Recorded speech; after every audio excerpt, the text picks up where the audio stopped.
Hey Kingdom, I just made Eldritch Archer in Baldurs Gate 3. You need to see how OP this build is, and I really recommend you trying this build. And if it hits, it just hits. It just hits.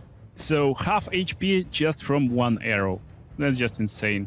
And basically you can destroy this dude in one turn just from 2 arrows, like this. Basically you can do 10 attacks in one turn on Honor mod. That's crazy. That just one shot these guys. Damage is just insane. And we start with creating a fighter. Race won't matter, you can pick any race you like, because fighter will naturally have all weapon and armor proficiencies and everything basically you will ever need. And because we're making Eldritch Archer, of course fighting style will be archery, that will give us +2 bonus to range weapon attacks. Background is not important too, and abilities is really important. So when you're making Eldritch Knight, or basically Eldritch Archer like we're making right now, Intelligence is our main spellcasting ability. But as Archer, and especially with this build, you don't need a lot of intelligence. So we can actually dump it, and we will use intelligence spells only for spells that will basically not use intelligence at all. And instead we will focus on dexterity as our main ability to hit with our bow, and also it's nice for initiative, so we will act first in a combat, or more likely we'll act first in a combat, and also charisma. So charisma is main spellcasting ability for warlocks and bards and paladins and sorcerers, but not for fighters. Don't worry, we will have nice use of charisma later. And high charisma is one of the main reasons why this character is very good for your main character in your party that will talk a lot, because charisma adds to your checks in dialogues. So 10 in wisdom just to have no penalty in saving throws against some spells that will control you, like charm and other spells will use wisdom as saving throw. And constitution because we want to survive, so 14 constitution is just base. We will be left with 2 points, and you can decide, do you want a more balanced character, maybe with 10 intelligence or maybe 10 strength to have ability to like push enemies a little bit further and some stuff like this. Maybe you want to jump a little bit further.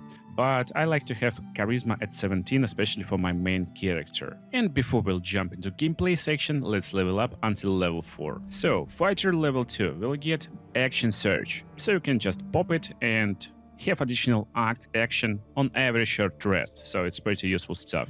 Level 3, that's where we can finally pick our subclass. It will be Eldritch Knight, of course, and it comes with some cantrips. As you know, we got low intelligence, and this means we can't use cantrips like Shocking Grasp and other stuff, because they will use intelligence as spellcasting ability and will more likely miss their target. That's why your cantrips of choice will be friends for dialogue checks, and that's where we can use high charisma. While spellcasting ability is still intelligence, it actually doesn't matter at all, because you will have advantage on charisma checks in dialogues. So it's pretty useful stuff. And also you can pick any of these cantrips. Basically you can get dancing lights if you want to have some like illumination in areas, but it's pretty useless. Light is really useful stuff. It will inflict disadvantage on some targets, so it's pretty useful stuff. Or you can use Mage Hand or Minor Illusion, depending on what you like. Spells. Again, it's pretty simple. You just want to have Shield. It's using level 1 spell slot. It requires no spellcasting ability at all, basically, and it will increase your armor class by 5. You take no damage from Magic Missile, so it's pretty useful stuff. The next spell you possibly will want is Magic Missile. Again, it's using intelligence, but actually it's 100% chance to hit, so you don't care about your spellcasting ability. It will always do the same damage, so it's pretty useful stuff. And you get spells from expanded list. Again, same rules, you don't want to use spells that require you to cast and actually hit the target. So Ice Knife is no-no spell. Thunder Wave is kinda no-no spell too, because it's using intelligence as spellcasting ability, but you will always hit with the spell. On save, targets will still take half the damage, so instead of 2d8, basically count it as a 1d8 roll. So it's pretty useless stuff for level 1 spell slot. Instead, you want to use spells that actually require you no spell slots at all. It will be Long Striders that will increase your movement speed by 3 meters. And that's one of the reasons to actually pick Half Elf for this class. So if you're picking like best race, Half Elf will work, especially Wood Half Elf, because he will have additional movement speed And movement speed is really important for ranged character. Level 4. That's where you can pick one more spell, and as you can see, there is not a lot of useful spells. Protection from evil and good can be useful, but there is a secret trick for Eldritch Knight. You can replace spell basically almost every level, and instead of replacing, for example, spells for other spells that you want to use, you can replace them for spells from this expanded spell list. That's insanely cool and powerful stuff. So in case you're not using Magic Missile, or maybe you just want more exploration stuff like Feather Fall, like Enhanced Sleep, you definitely can just swap out spells. But on level 4, you're unlocking the feat. And our feat of choice will be Sharp Shooter. Your ranged weapon attacks do not receive penalties from high ground rules. That's super cool buff. And basically when you're attacking from low ground to the high ground, you get a -2 penalty. Now it's gone. It's just completely gone, this penalty. It's gone. It's all gone. And ranged weapon attacks with weapons you are proficient with have -5 penalty to the attack roll. Okay, but deal additional 10 damage. That's insanely powerful stuff. And now let's talk about our gameplay with this Eldritch Knight. So, friends, you can just remove it from your hotbar. Weapon Bond is a special ability for Eldritch Knight, and you can bond your melee weapon. Sadly, it won't work for your ranged weapon, so you don't care about it too much, but you can bond a melee weapon if you wish. And most of the time, you will just use your ranged attacks. As you can see, they are right now doing 1d6 plus 13 damage. That's insane. But they will have penalty, so make sure to use Sharpshooter all-in over here on the hotbar so you can toggle it on and off. And when fighting targets with high armor class, so right now it's off, for example, and Lae'zel will be hit at 50% of the time. It's insanely low, but with Sharpshooter on, it will be 25%, so it's almost impossible to hit. Definitely turn it off on targets like this. Try to stay above 50%, that's like a rule of thumb. And start of the day with Long Strider on you, so you have more movement speed. You can cast light on your bow, and now you're basically shining light around you. So targets who got bad relationship with light will most likely will miss you. And that's basically it. So now let's get our gear. You want to have shield in your hand. You will fire with a bow most of the time, but shield won't really hurt you, and even with a bow in your hand, shield will add to your armor class. So we can start with 15 armor class flat and find good medium armor. So right now it will be medium armor, and basically for the whole game it will be medium armor.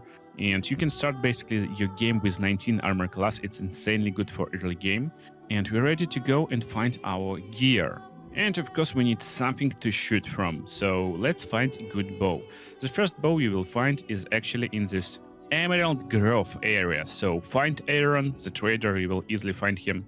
And he got pretty nice bow, Spell Sieve. So Spell Sieve, once per short rest. If you critical hit on target, you will regain 1 level 1 spell slot. So it's pretty basic long bow, it got no additional like +1 to it or other bonuses. But considering we got pretty limited spell slots, it's only 4 spell slots of level 1 at level 4. Getting even 1 spell slot per short rest is really a good idea. Whenever you see a torch somewhere, always pick it up. Make sure to toggle it on and then off.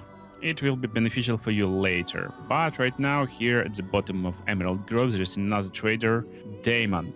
Damon is really useful guy for us.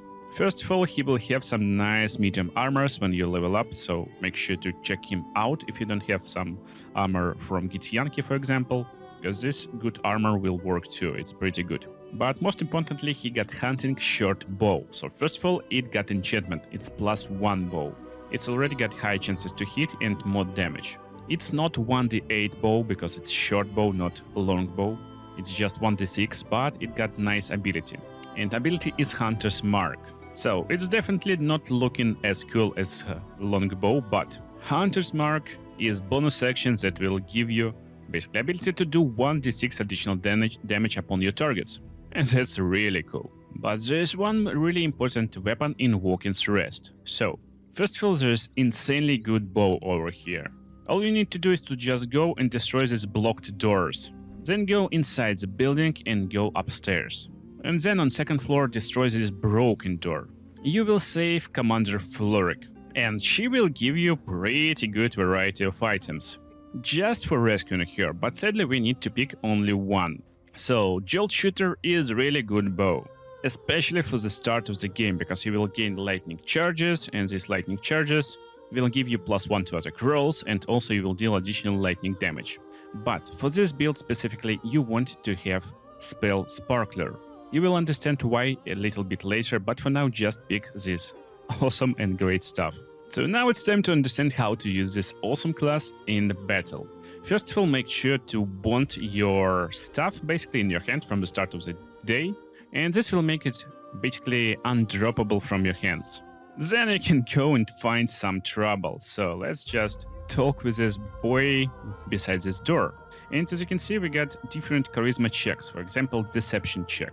We get charisma and deception proficiency, and also if you see your target, you can actually use friends on charisma checks. So as you can see, I don't see my target behind this door, so that's why we can't use friends in this situation, but that's completely fine. Now the cool part. Fight starts. Enemy wants to use ensnaring strike on us, so probably we will be just stuck in one place. But here is the coolest part of Eldritch Knight. We can just pop a shield and basically she will miss. Pretty easy. So now how we play. Basically we play as a range character. But here is some tips and tricks how you can add more stuff to your build and become a real menace. So first of all, always before ending your turn, make sure to swap into spell Sparkler. And the main reason, because it can't be dropped from your hands. So for example, if you stand with a bow and someone tries to disarm you, you will drop your bow. And this will make you basically useless for next 2 turns until you get it and pick this up and then equip it. And equipment will take an action. But if you switch into your melee weapon, it can't be dropped, so it will be always in your hands. And also it will provoke opportunity attacks if someone will try to run away from you. Most of the time you will run away from your enemies, and when playing someone like half-elf, wooden half-elf, you will have around 15 meters movement speed, and that's insane amount of movement speed. So your idea is to always stay behind and use your distance, especially considering we don't hear about high ground rules, even with sharpshooter turned off. And you want to start a fight with Hunter's Mark, especially if you're using this bow, so just drop a Hunter's Mark on your target, and now we will do additional damage to this target. If chances to hit above 60%, just try it, and as you can see, one shot, just easy one shot at these levels. And then you can reapply this Hunter's Mark just with bonus action on next turn, or just on the turn after you destroy your target, and basically that helps with action economy a lot. Now the question, what if you don't have a really high chance to hit? So now we get only 55% chance to hit. That's where comes this broken strategy. So you can use your action surge, and you can use it once per short rest, so basically feel free to use it. You will gain 2 actions. Now you can have 2 actions in 1 turn from the first turn of the fight. And look, our bow right now hitting 55% chance on this target, but don't forget we get magic missile that will hit 100% chance. So let's just drop some magic missile upon our target, and as you can see, even with spell Sparkler in our offhand, we will gain lightning charges. So basically that's how you want to start a fight. You want to instantly pop action surge, and then use magic missile on your targets. On one target, of course, just focus them down. This will give you a lot of lightning charges that will give you +1 to attack rolls, and you will deal additional lightning damage on hit. And as you can see, +1 gives us +5% chance to hit. Now when we hit our target, it will be dealt with additional damage. Just look at this. So another one shot, and on the next turn we basically reapplying Hunter's Mark again with bonus action and shooting our targets down. Insanely simple and effective way to play. Just shut them down and go back. Just go back and your turn. And most of the time enemies will be just forced to dash up to you, because otherwise they just can't close the distance. They can be ranged attackers, but ranged attackers will be negotiated with shield on the next turn pretty easily. And there's a trick. Right now we just lost our shield condition. But look, basically you want to see initiative rolls instantly, and make sure to pop shield on highest streak of enemies after you. So if you pop shield on Mari's turn, like I did, it will last only for basically until you start your turn. So basically only for Mari's attack. But right now, Kefri tries to attack me, she rolled 23, so +5 from shield is enough to negotiate this damage. And basically she missed us. And right now we have 24 armor class for the rest of all turns.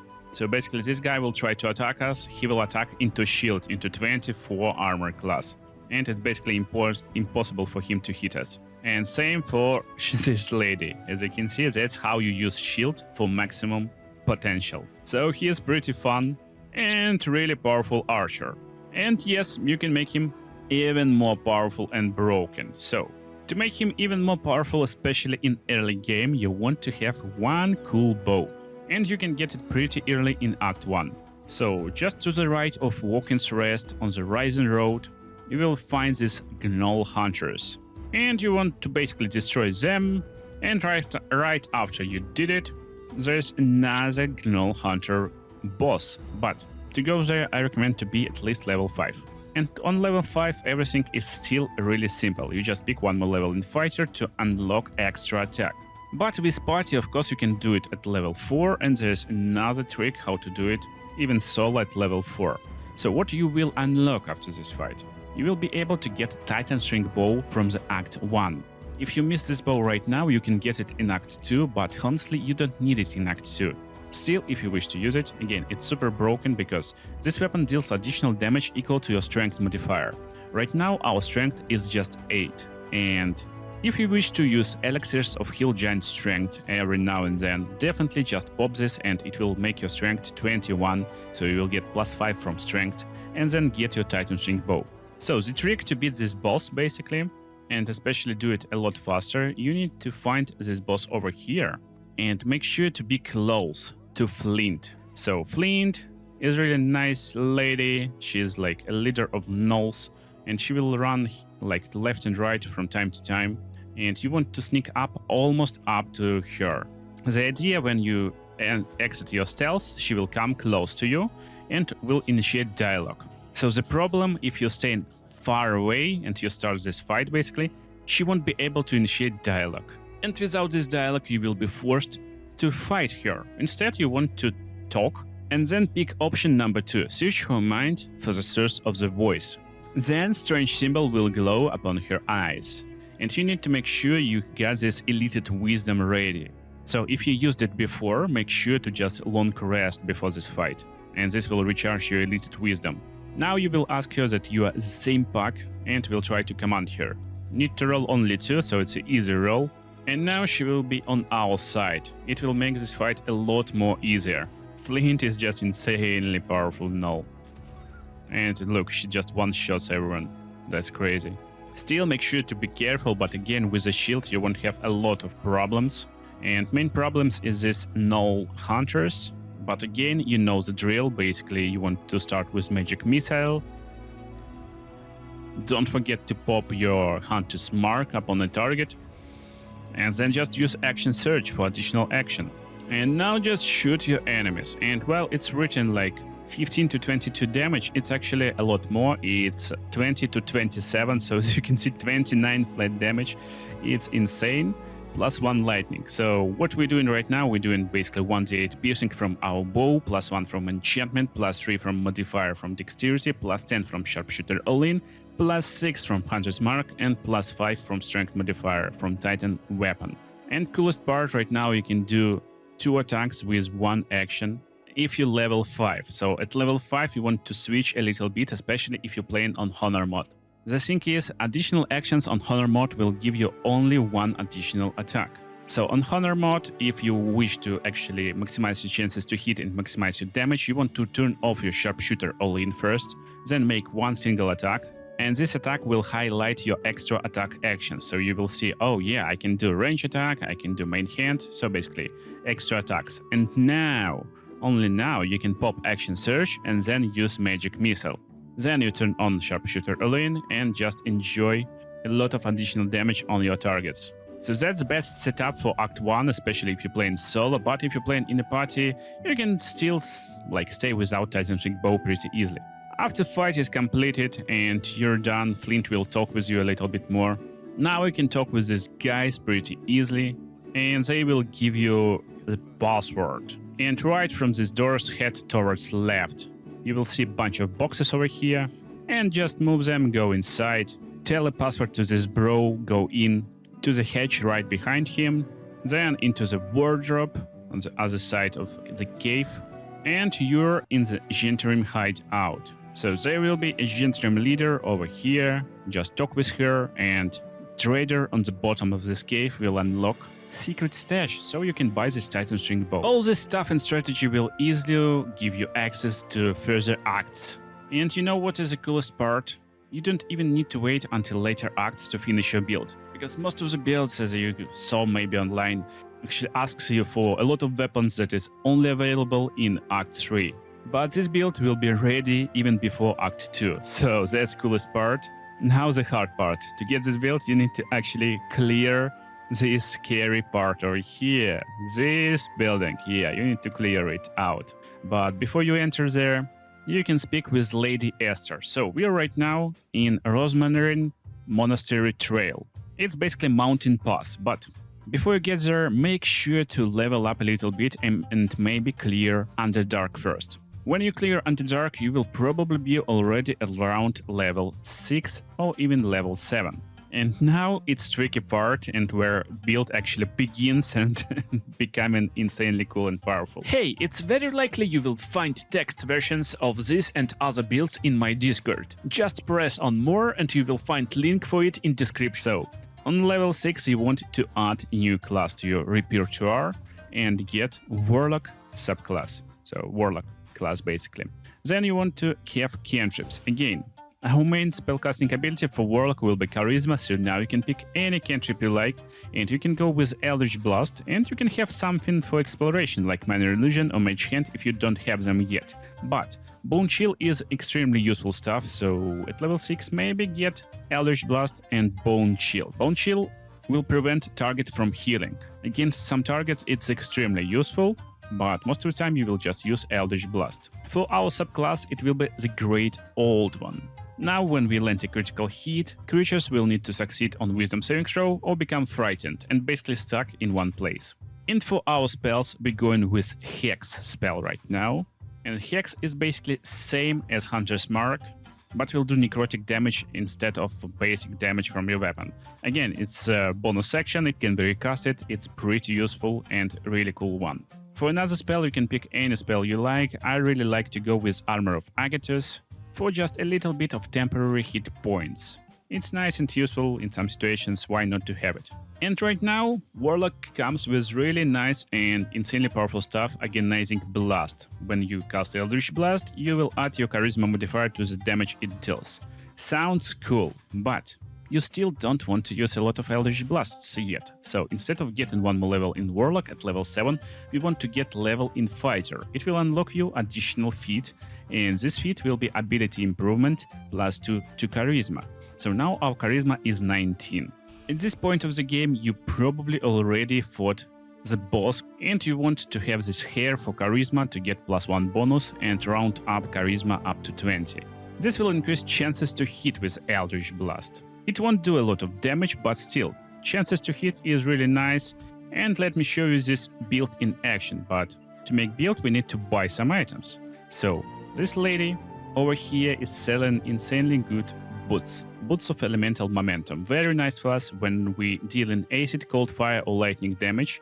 With a spell or cantrip, we gain momentum for 2 turns. Momentum is basically movement speed. So definitely buy these boots, get it on you. And now look what we have here. So basically you can start a fight like you normally would with bonus action and maybe casting something like Hex on your target. That's it basically. Enemy is surprised. And now instead of using your magic missile, you can use Eldritch Blast. If you're sure that you will hit with this spell, so it's a good idea. And when you land a hit with Eldritch Blast, it will give you lightning charges too. So it could be really a big hit right now. 1d10 plus 1d6 from Hex, and it can be doubled if you hit two attacks with Eldritch Blast. Then again, pop Action Surge as you always do, and just hit with your bow. But again, don't forget you want to make one attack first in Honor mode. And now as you can see, we will do necrotic, normal damage and lightning damage at the same time. And then only do your Eldritch Blast and then turn on Sharpshooter and then finish target with Sharpshooter. So she have 35 HP right now. She's surprised. And surprise, surprise, she's almost done. On the next turn, she probably will try to attack us, but she missed. And now she hit us. Yeah, we can react with a shield bow if we got a nice shield. Now she's lying on the floor, and you will have advantage against targets like this, so just finish her with your normal attacks. And Warlock spell slots will recharge on short rest, same as your action surge, so that's why this build is stacking pretty nicely. But it's time to become broken. Let's go straight into this monastery. And coolest part, all items we need lies right inside this place, basically. The first item you will get after you just get inside will be sold by Ajaknir Jira. We just talk with her and she's selling Daredevil gloves. So this gloves is extremely good because now you will be able to make range spell attacks as melee spell attacks. And most of the time from the range you will use your bow, but when someone comes in melee range you basically don't have any reliable options to deal with them. That's why Daredevil gloves is insanely good. So just get them on you and you're fine. So sadly, to get next items you need to fight a little bit, but it's definitely worth it. So first target will be right over here. When you enter Zgrshe, there's Gish Farak. And just look at this. Right now, Eldritch Blast get only 49% chance to hit in melee range. But we just reapply Hex, make her our enemy. And now with Daredevil proximity turned on, we can use with 70% chance to hit our Eldritch Blast in melee range. It's insanely cool, and it will become even broken just in few levels. But for now, just use it if you want to defeat some targets in melee range. Other than that, strategy stays the same. So what's the item on her? You will get insanely cool item, and it's a Ring of Arcane Synergy. So this ring, when you deal a damage with a cantrip, you gain Arcane Synergy for 2 turns. Again, you will most likely start the fights with Eldritch Blast at this point. And just look. First of all, because from our spell Sparkler, we increasing our damage for all our attacks, basically attack rolls with lightning damage and doing lightning damage.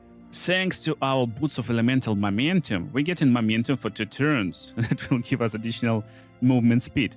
And movement speed is crazy, because first of all, it's stacking. So you can stack this stuff, and basically we got around 7 meters movement speed right now, and it's 20 meters total. So 20 meters is just insane.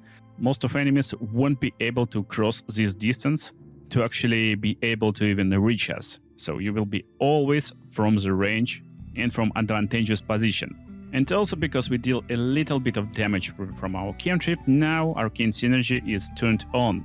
And now we will add this spellcasting modifier to our damage dealt. So it's not only dexterity and strength right now, it's also a spellcasting modifier. And considering you can make 2 attacks in 1 turn, it's actually insanely insane. Just look at the damage, and the damage is...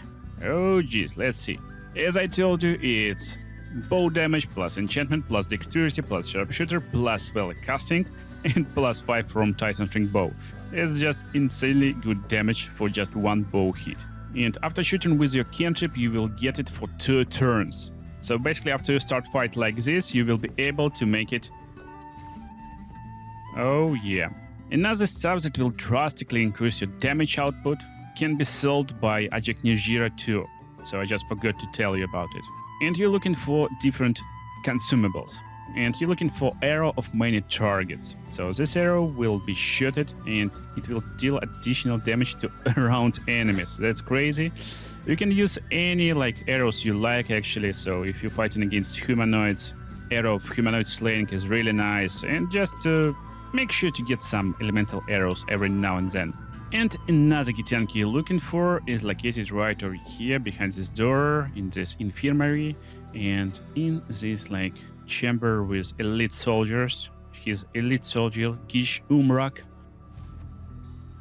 And it will be a hard fight, but you need it. Try to surprise enemies if possible, and then you know the drill how to use your spells, and just get your item from this dude. So, the item we are looking for is Ring of Elemental Infusion. When you deal acid, cold, fire, lightning damage, using a spell or cantrip, it will infuse your weapon. So again, it's pretty nice, subtle buff for us, but considering we will use some of cantrips every now and then, because you need to like update your buffs. After a few turns, you just do like cantrip every now and then, and also it will affect your spells. You will be able to do additional lightning damage from your bow. It's 1d4, but still, sometimes it's just enough to destroy enemy.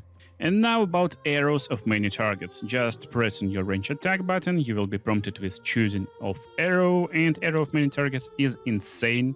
You just need to land a shot and it will bounce and possibly destroy everyone else with a lot of critical hits, with a lot of additional damage. That's just insane way to destroy your targets. And when targets left on 1 health, you can finish them with magic missile, of course, don't forget it. In my opinion, it's one of the hardest fights in Honor mode in Baldur's Gate 3, but here's some tips how you can make it easier. When you open this door, you won't fight initially. And what you can do, you can have some potions of speed. Just throw it somewhere nearby of this dude or in your position where you will fight.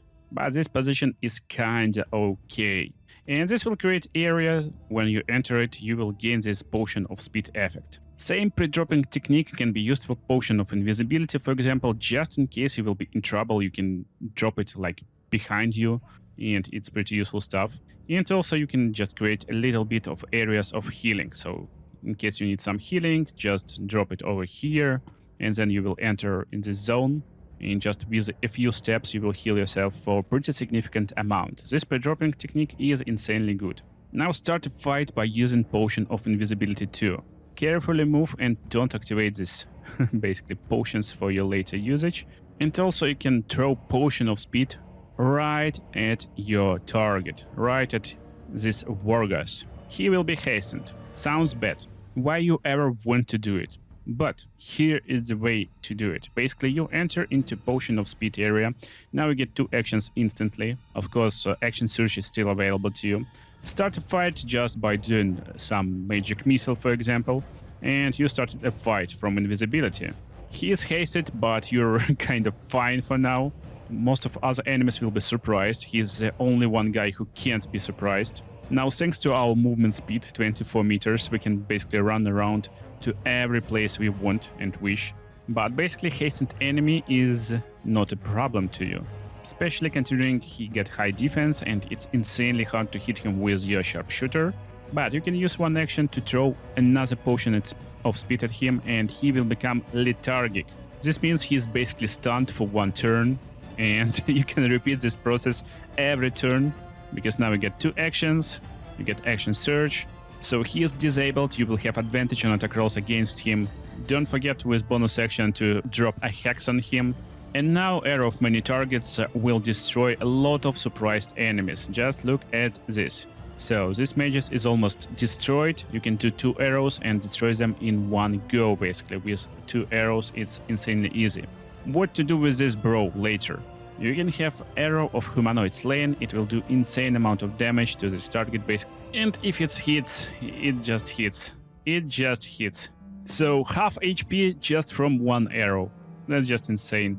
And basically you can destroy this dude in 1 turn just from 2 arrows, like this. Just one shot these guys. Damage is just insane. So 41 HP is not a problem for you at all when you're doing around 70 damage with 1 shot. And just in case you're in trouble, go back into invisibility potion area, drink some potions and lotions over here, run away, just end your turn, enemies will go, try to find out where you are right now, and it will be impossible because you run away, you get just insane movement speed. And the fight will be over, just like that. Now you basically got completely 0 problems. Just make sure to defeat boss in first few turns, and then you can just reset these fights as much as you wish. So, what items we want from this place? This elegant chest contains strange conduit ring that will add 1d4 psychic damage to your weapon attacks when you're concentrating on spells, and you're always concentrating on hex.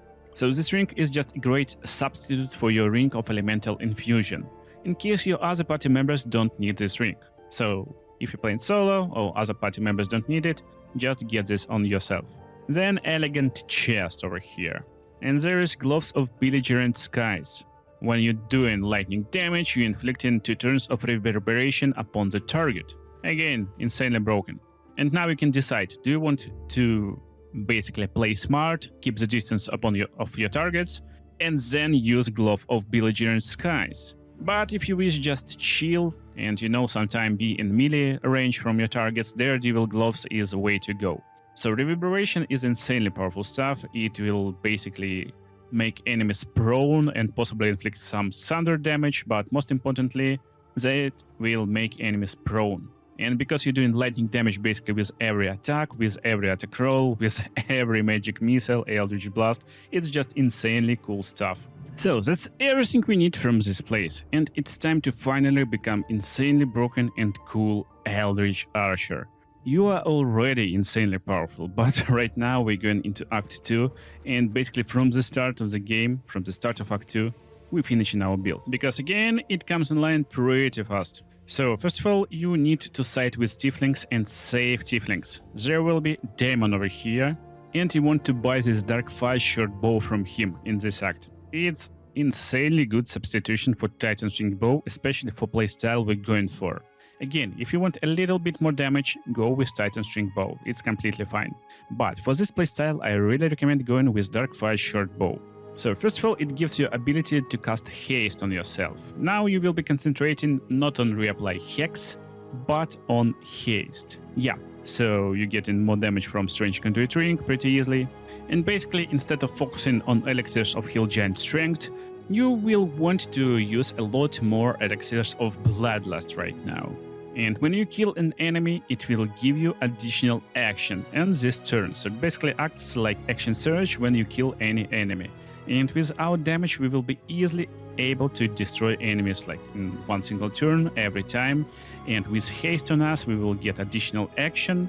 So we will always have 2 actions and 3 actions if we kill someone. And also it will give you more armor class. And you will get a lot more movement speed in battle. So that's really important stuff. Also, I told you to always have a torch nearby or just with you. Make sure to drop torches before the fight starts and maybe dip weapons in fire so it will do additional damage just in case you didn't know. And another few items that you want to have in this act is actually pretty easily to get too. Again, you want to play good, you want to side with Tieflings, and Tieflings will be trapped. They will be in this place, they will tell you their sad story. So the first stuff you want to do is to actually go straight into Moonrise Towers.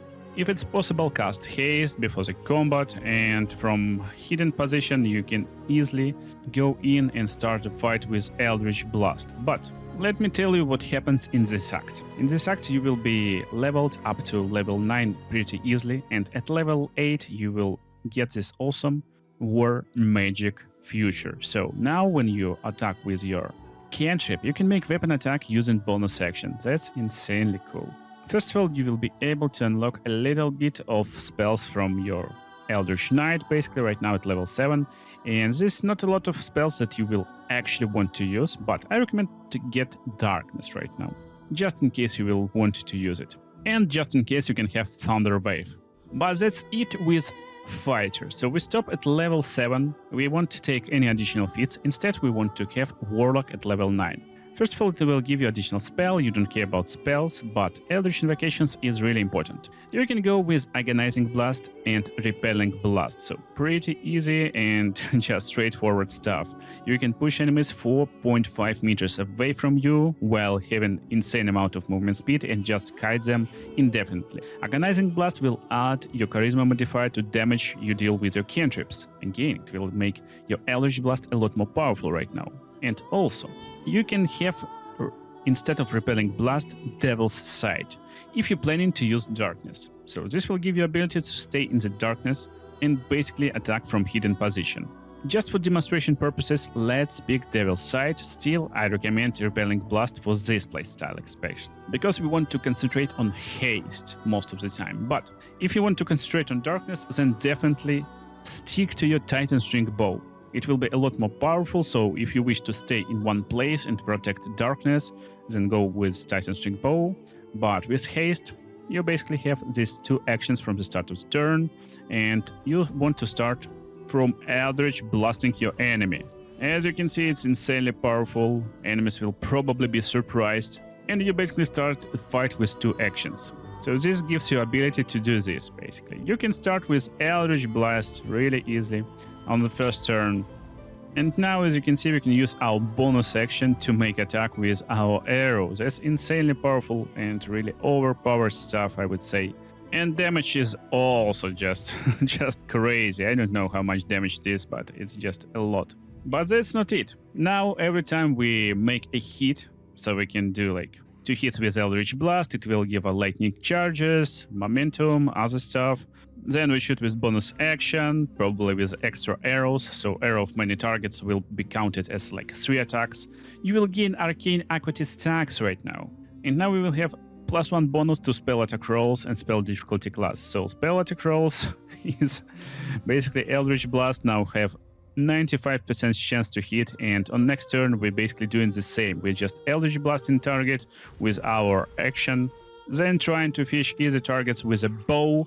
If we finished easy targets, we get extra actions, so now we get 3 actions total, and basically you can do 2 attacks with 1 action, so in total it's 3 attacks with your bow, and reverberation will make it harder for targets to just stay on foot, and then a lot of more attacks with Eldritch Blast. So that's crazy how much actions you can do just in one single turn. So after entering Moonrise Towers, our build is almost ready, and to make it really powerful, as you saw just right now, you need to go to the right side and take stairs. Stairs will take you to the prison, and it's pretty easy. There will be tieflings over here and gnomes. So you want to find gnomes, talk with them, and silently, just extra silently, give them something to break wall. And by something, I mean any like weapon with bludgeoning property. So just any maul will work.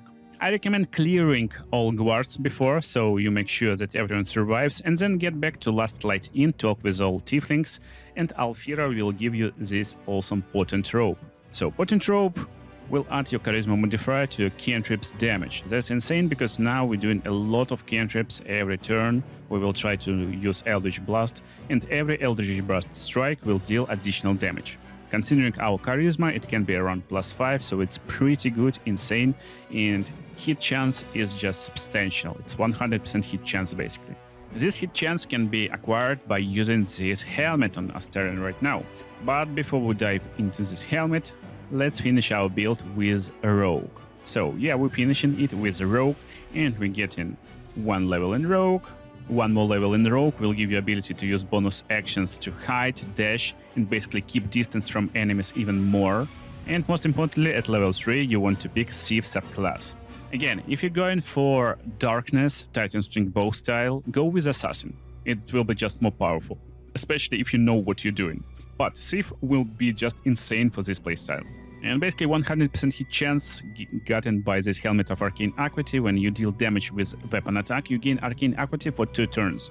And this gives you bonus to spell attack rolls and difficulty class. So to get this helmet, you need to go to basically Last Light Inn, then cross the bridge down over here. It will be Mason's Guild. Find secret door, just go inside, and you're good to go. And also right now you can go with 3 beams of Eldritch Blast. That's just insane damage from Eldritch Blast alone. And basically our full action economy will be like this. We can do 1 single attack from our bow, as always. Pretty nice damage. Then, while hasted, we will use 1 action to cast Eldritch Blast, basically.